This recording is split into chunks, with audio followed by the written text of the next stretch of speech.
আজকে আমি শিখাবো আপনার মোবাইলে থাকা সকল অ্যাপসগুলোকে কিভাবে হাইড করে রাখবেন, আবার প্রয়োজনে কিভাবে আনহাইড করবেন। এই সেটিংটি এটি করার জন্য প্রথমে আপনি আপনার মোবাইলের সেটিং অপশনে যেতে হবে। তারপরে স্ক্রল ডাউন করে একটু নিচের দিকে চলে আসবেন।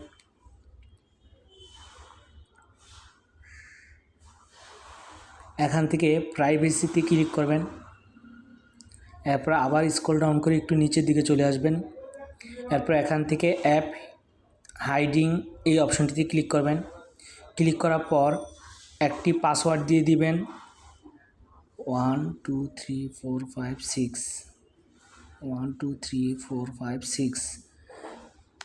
এইভাবে দুইবার পাসওয়ার্ড দিবেন, কনফার্ম করার জন্য দ্বিতীয়বার দিবেন। এরপরে এখানে একটি প্রশ্ন করবে, প্রশ্নটি হচ্ছে what was the name of